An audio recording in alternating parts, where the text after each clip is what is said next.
Niining panahon nga ang putling ebanghelyo gihagit sa mga hiwi nga pagtulunan.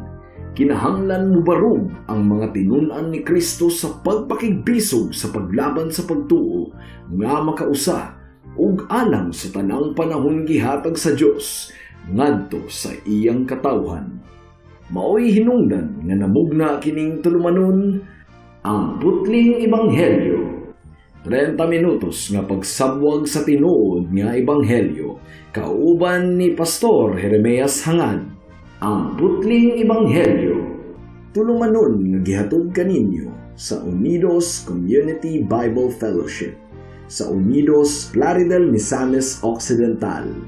Ang putling ebanghelyo, ang putling ebanghelyo, ang putling ebanghelyo. Alang sa pagpamalandong sa pulong sa Ginoo ning takna sa kahaponon, atong ablihon ang atong Biblia sa Marcos kapitulo 6, versikulo 47 hangtod sa 56. Ug maayong hapon once again sa akong 93-year-old nga lulo nga si Isabelo Lauris Sr. Maayong hapon kanimo, Lo. Mark chapter 6 verse 47 to 56. Ang giingon dinhi: Nianang pagkagabi ang sakayan didto na sa taliwala sa lanaw ug si Jesus naginusara sa bungtod. Nakita niya ang iyang mga tinunan nga naglisod sa ilang pagbugsay, kay sungsungon man ang hangin. Nianang pagkakaadlawon giadto sila ni Jesus nga naglakaw sa tubig. Musaylo lang unta siya kanila apan sa ilang pagkakita kaniya nga naglakaw sa tubig. Naghuna-huna sila nga kadto usa ka multo. Naniyagit sila tungod sa kahadlok apan miingon dayon si Jesus kanila, ayaw kamo kahadlok, salig kamo kanako, ako kini. Unya misakay siya sa sakayan uban kanila ug milurang ang hangin. Nahibulong pag-ayo ang iyang mga tinunan ug naglibog sila sa nahitabo. Wala sila makasabot sa kahulugan sa milagro sa pan ug ang ilang hunahuna wala gayud makatugkad ni adto. Mitabok sila sa lanaw ug midunggo sa Ginisaret ug gihigot nila ang sakayan. Sa pagkawas na nila nailhan dayon si Jesus sa mga tawo, busa nanagan sila ngadto sa kasilinganan.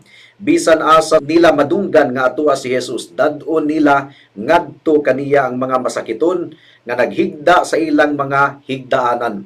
Bisan asa si Jesus moadto sa kabalangayan ba, sa kalungsuran o sa kaumahan, adto gayod sa merkado dadon sa mga tawo ang ilang mga masakiton.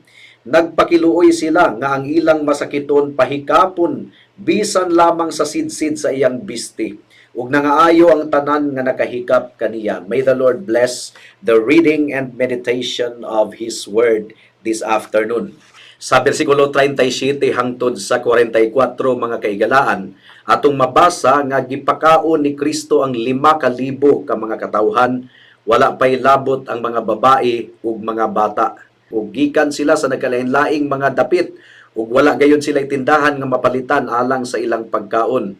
Ug human nakakita sila og bata nga adunay 5 ka pan ug 2 ka isda. Ug human gipasalamatan sa Ginoo kadtong pan ug isda gi-multiply, gipadaghan sa Ginoo ug ang tanan nakakaon og dunay 12 ka basket sa mga sobra nga ilang natigom.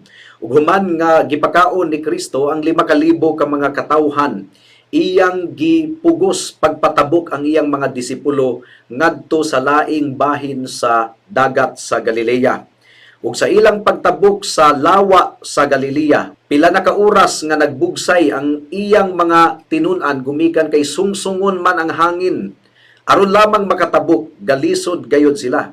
Ug sa record ni John, the Apostle John, mga 3 hangtod sa 4 ka milya na sila. After 7 or 8 hours, naa pa sila tunga-tunga sa dagat sa Galilea. Ang giingon sa Mark chapter 6 verse 48, nakita niya ang iyang mga tinunan nga naglisod sa ilang pagbugsay, kay sungsungon man ang hangin. Lisod kayo kadto nga sitwasyon mga kaigsunan. Hanas na kadtong mga tawhana sa pagpanagat, pero bisan pa sa ilang kasinatian sa pagpanagat sulod sa daghang mga katuigan, ang ilang kusog mga kaigsuunan naluya og gikapoy kayo sila. 7 hangtod sa 8 ka oras nang gasigig bugsay. Ug samtang atua sila sa taliwala sa ilang kalisod, nakita nila si Jesus nga naglakaw ibabaw sa tubig. Ug ang teksto nato nagsulti nga sayloan unta sila sa atong Ginoong Hesukristo ngadto sa pikas bahin sa lanaw. Of course, nasayod kita nga ang atong buhi nga Dios adunay mas dako nga plano nganong iya katong gibuhat ug sa ilang pagkakita sa atong Ginoong Hesukristo nga naglakaw ibabaw sa tubig, naniyagit sila gumikan sa ilang kahadlok. Ang bersikulo 50 nga nagadescribe mga kaigsunan nga nahadlok gayon sila, nalisang kaayo sila. They were shaken, they were smitten with fear. Mao nga gibadlong sila sa atong Ginoong Hesus, miingon ang Dios, ayaw kamo kahadlok, ako kini. Mga disipulo sila sa atong Ginoong Hesukristo, mga kaigsunan.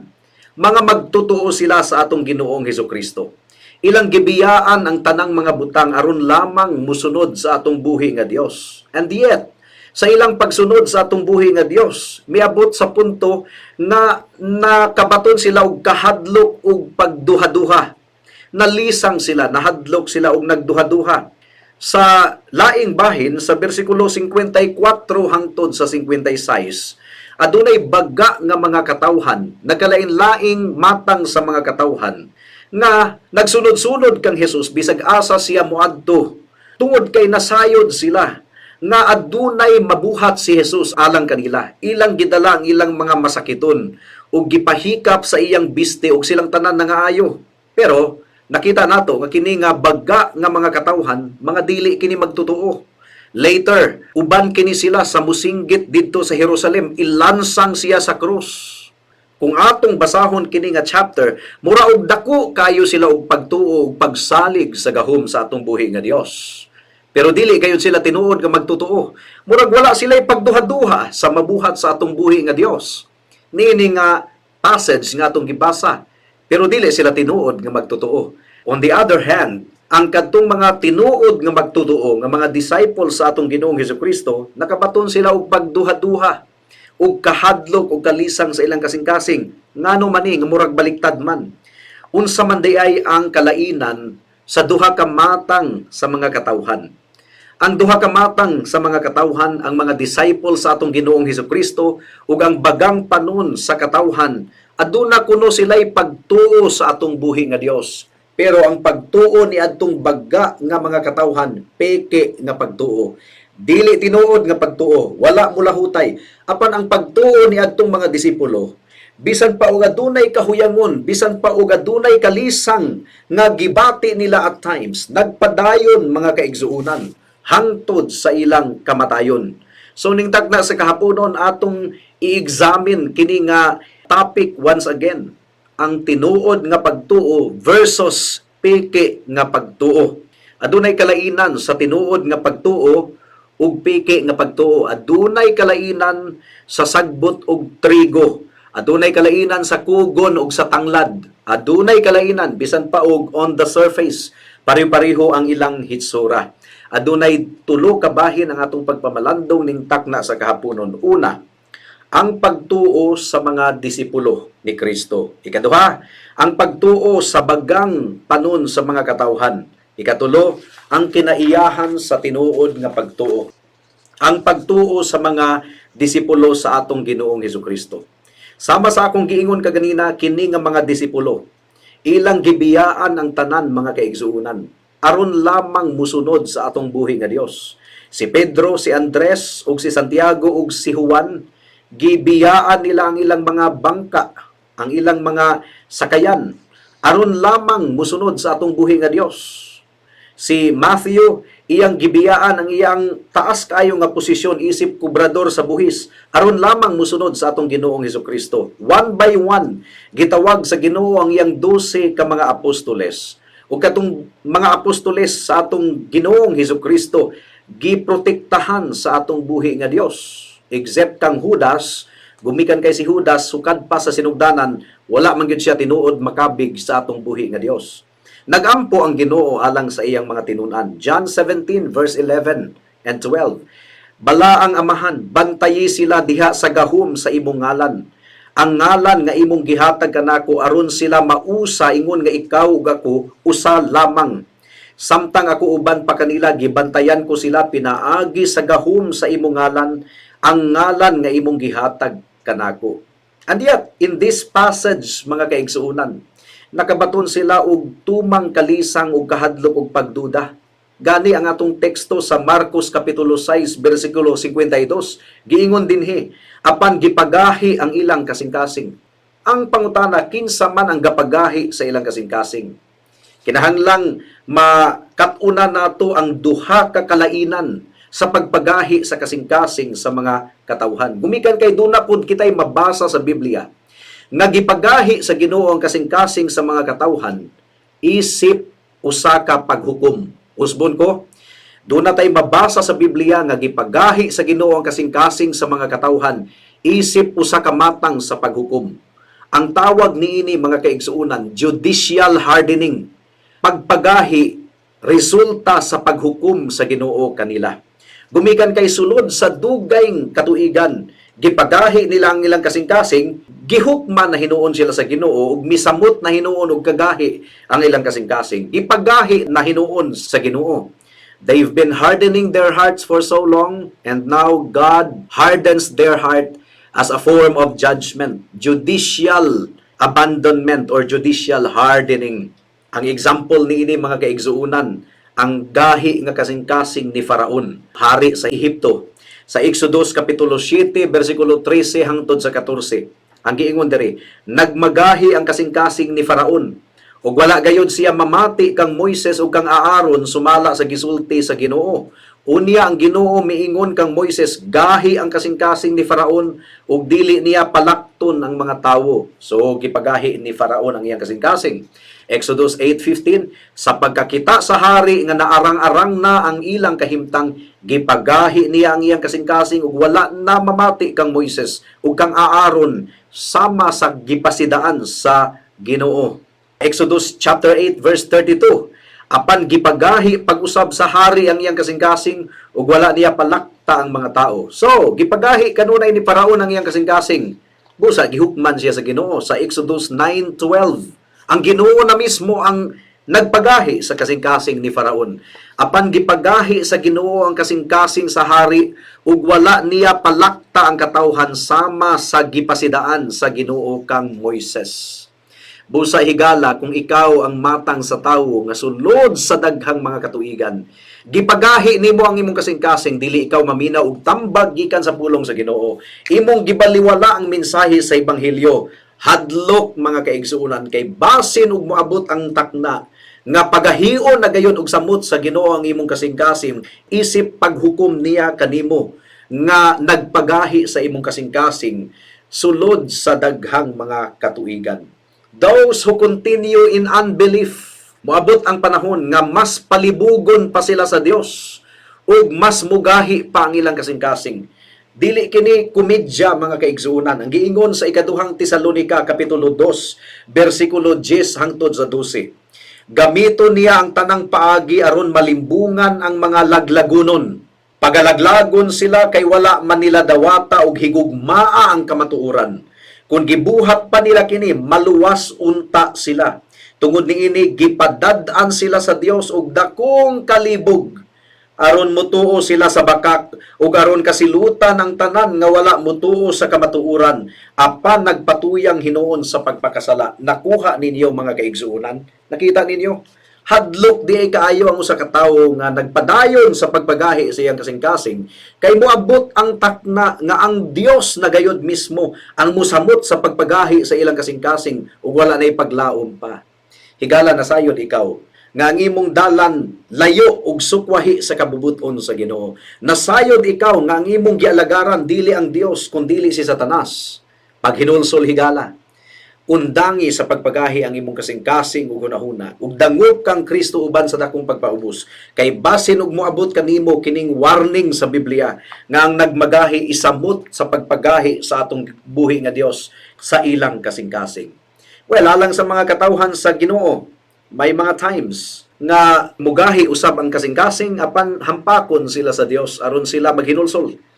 Ang giingon sa ikaduhang Tesalonica Kapitulo 2 versikulo 13, Ang mga piniling katawhan sa Dios iya gayon nga pagagiyahan. Mga igsuon, angay kaming magpasalamat kanunay ngadto sa Dios tungod kaninyo nga gihigugma sa Ginoo kay gipili kamo sa Dios sukad pa sa sinugdan aron maluwas pinaagi sa gahom sa espiritu ug pinaagi usab sa inyong pagtuo sa kamatuoran aron mahimo kamong balaang katawhan sa Dios. So, kinsa man ang gapagahi sa kasing-kasing ni adtong mga disipulo ni Kristo? Nganong nalisang man sila o nganong gaduha-duha man sila? Sila ang nagpagahi sa ilang kasing-kasing. Ayon na lang gani, ang grasya sa Ginoo nag-remind kanila, ayaw ka mo kahadlok, ako kini.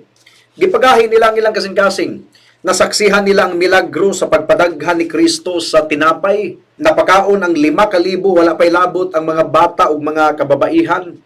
Nasaksihan nila ang milagro, and yet, gaduha-duha gihapon sila kang Kristo.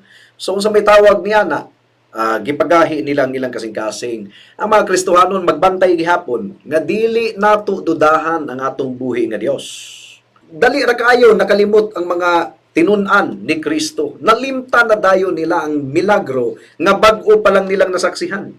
Di ba ingon anak man pud kita mga kaigsuonan diha sa pagtuo, dunay mga problema nga moabot sa atong kinabuhi, dudahan dayon nato ang Ginoo. Magduda dayon ta kung tabangan ba kita sa Ginoo when the Bible tells us casting all your fears upon Him for He cares for you. So, paminawo nato ang giingon sa unang Pedro kapitulo 1 bersikulo 13. Busa andama ang inyong salabutan. Pag maugdang kamo ug ibutang gayud ang inyong paglaom diha sa grasya nga ihatag kaninyo sa panahon nga mapadayag na si Hesukristo. So, unsa may explanation sa pagkamadudahon sa kasing-kasing sa mga tinun-an sa atong Ginoong Hesukristo? Ang tinuod nga pagtuo, duna di ay gihapoy pagduha-duha at times kung dili magbantay. Saving faith. Posible di ay nga huyang gihapon nga pagtuo. Pero, pwede kitang makabaton og tinuod nga pagtuo. Pero ang tinuod nga pagtuo, duna di ay time nga atakihon kini sa pagduha-duha. We can have an absolute confidence nga giluwas kita pinaagi sa dugo sa atong Ginoong Hesukristo. Aduna kitay kasiguruhan nga ang atong pagkaila sa atong buhi nga Dios nagdangat sa kapasayloan o kaluwasan sa atong mga kalag. Adunay comfort nga atong mabatunan nga makita nato ang kabag-uhan sa atong kinabuhi isip ebidensya sa tinuod nato nga pagtuo. And yet, aduna gayoy higayon nga ang atong pagtuo atakihon sa mga pagduda. Normal na kana sa Christian life. Ang bata nga gatuon pa sa paglakaw, aduna gayoy panahon nga madagma kanang bataa or matumba. In the same way, ang mga tinuod nga Kristohanon, ilabi na kung bata pa nga Kristohanon, dili pa hamtong ang ilang pagtuo, pero tinuod nga pagtuo, pero huyang nga pagtuo, duna di ay mga times nga tugkan og pagduda ang ilang kasing-kasing ug ang kaayo sa Ginoo mao ang magpreserbar kanila ug magpalig-on kanila ug maghatag kanila og tinuod nga paghinulsol ug pagpanumbalik sa atong buhi nga Dios. Matod pa ni Thomas Watson, true faith is at first nothing but an embryo. Kaning murabaog kaning binhi pa sa bata nga naa sa tiyan. It is minute and small. Ang tinuod nga pagtuo, posible nga magsugod kini sa gamay.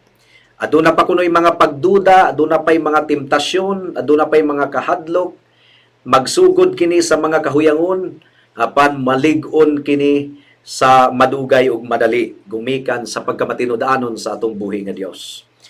Ang huyang nga pagtuo, maggunit sa atong buhi nga Dios, bisan pag-unsa kagamay sa iyang pagtuo, basta si Kristo ang iyang gituuhan, i-honor sa Ginoo kana nga pagtuo. Hebrews chapter 11 verse 34. Gikan sa kahuyang nahimong lig-on. That describes the life of the Christian.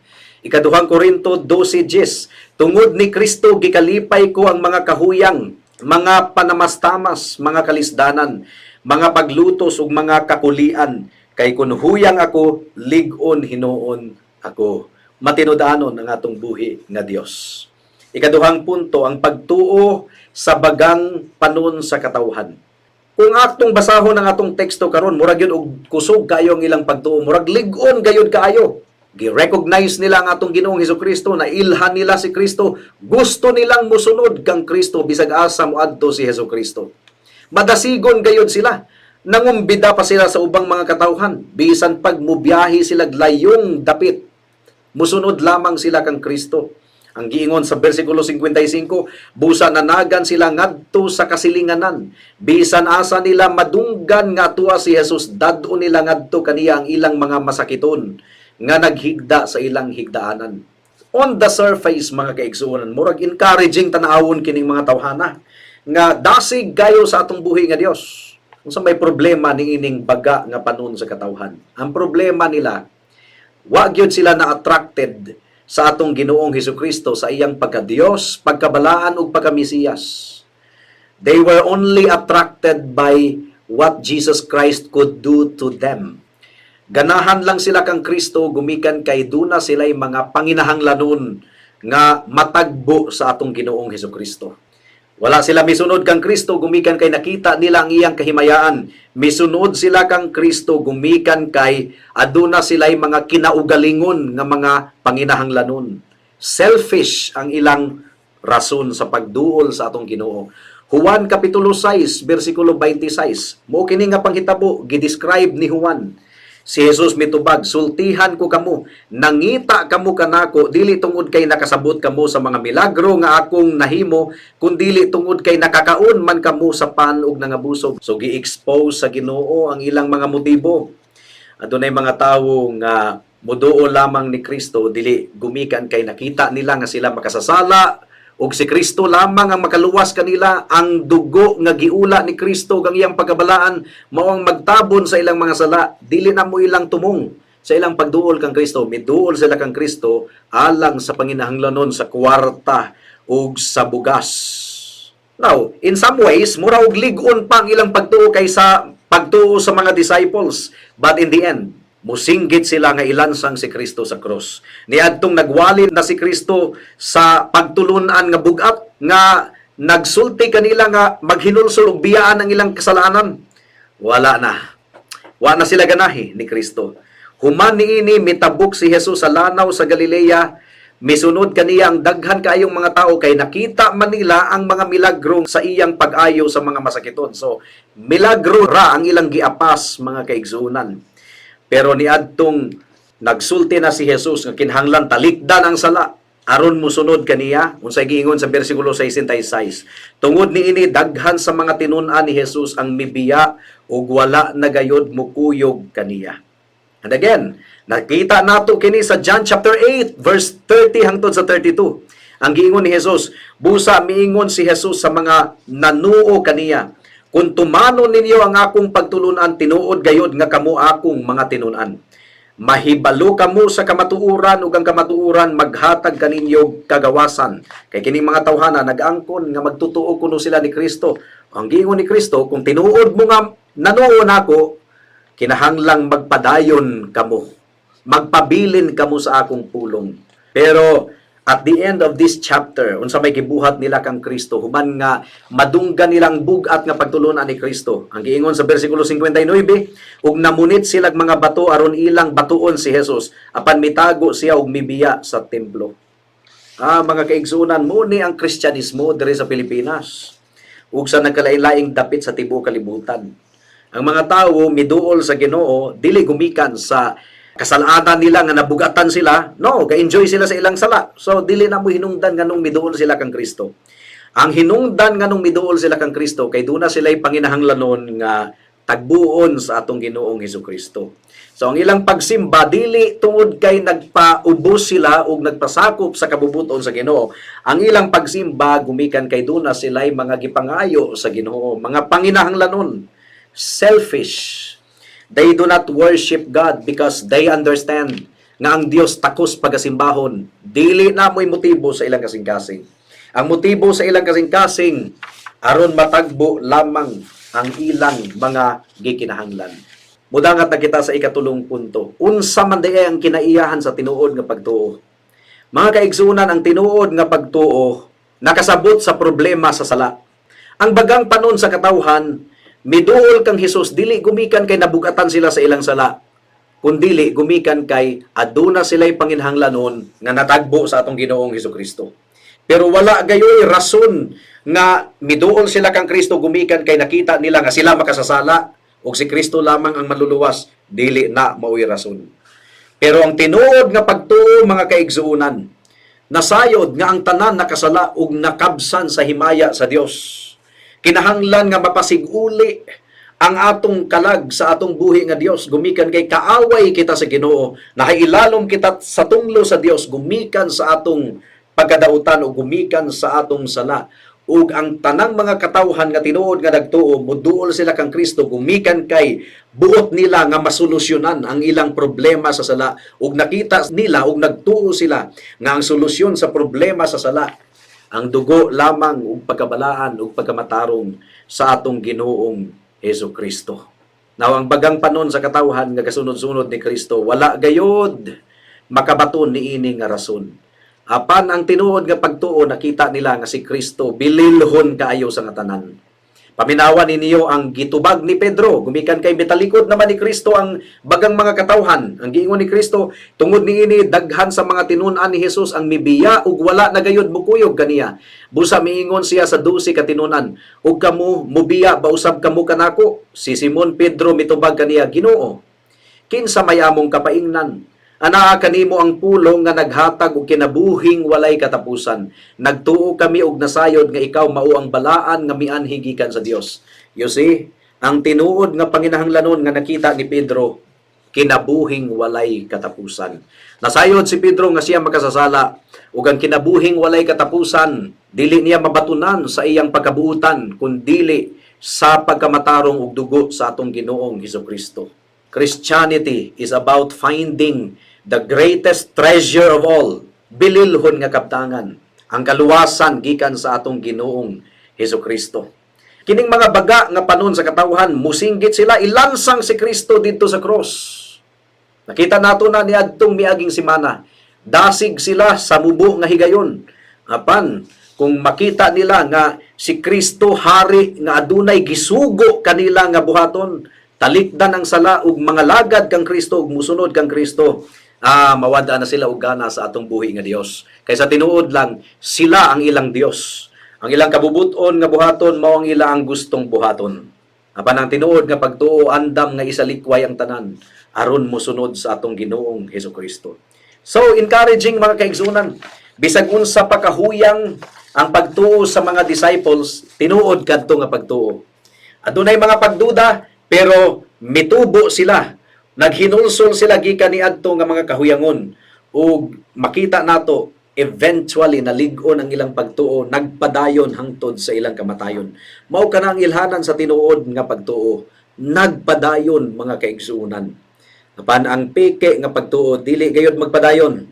Mutuo ra na sa Ginoo temporary, labi na kung makita nila nga dunay panginahanglanon sila nga matagbo sa atong Ginoo, pero kung makita nila nga murag dunay mga hagit gumikan sa pagtuo, mo surrender. In the first place, dili tinuod nga magtutuo mo kini giingon sa atong buhi nga Dios nga si Hesukristo. Hinaot higala nga nakikistorya ang pulong sa Ginoo kanimo. Tinuod ba ang imong pagtuo? Tinuod lamang ang imong pagtuo kung ikaw nagasalig nga bisan pag unsay mahitabo sa imong kinabuhi, mawala man nimo ang tanan. Musunod ra gihapon ikaw kang Kristo, gumikan kay anaa lamang kang Kristo ang kaluwasan. Ang kwarta, ang balatian, ang mga panglawas nato nga gikinahanglan, mamatay ra gyud gihapon kita, pero adunay kalag nga moatubang sa Ginoo sa paghukom. Kung tinuod ka nga nagatuo ni Kristo, di gayud ka mobiya kaniya bisan pagmahanaw ang tanan. Gumikan kay pagkatapos ni ining kalibutan na adunay ganti nga naghulat kanato. Higala kung wala ka pa kang Kristo, makasasala ka.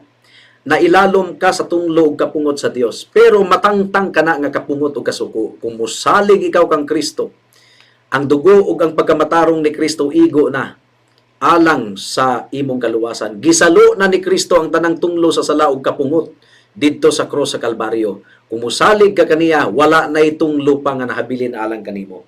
Gisalo na ni Kristo tanan didto sa cross sa Kalbaryo. Why don't you repent of your sin right now, my dear friend, and call on Jesus Christ, and He will save you. Dili kaniya balibaran mo kini iyang saad. Luwason kaniya ug luwason kaniya hangtod sa kahangturan. Magampo ta. Salamat o Dios sa mensahe nimo ning takna sa kahaponon ug among gipangayo ang bunga niini. Nagtuo kami nga ang tinuod nga pagtuo mula hutay gayod, mulungtad gayod hangtod sa imong pagbalik. O Dios, hinaot nga nakita kini sa imong mga katawhan ug ang mga nag-angkon lamang nga sila magtutuo apan dili day tinuod, hinaot nga gi-expose nimo ang tinuod nga kahimtang sa ilang kalag ug himuha sila nga tinuod nga magtutuo ning takna sa kahaponon.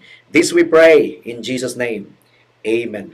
Alang sa dugang nga mga pangutana, mahimong mo text kang Pastor Jeremias Hangad sa 0935 744 3030.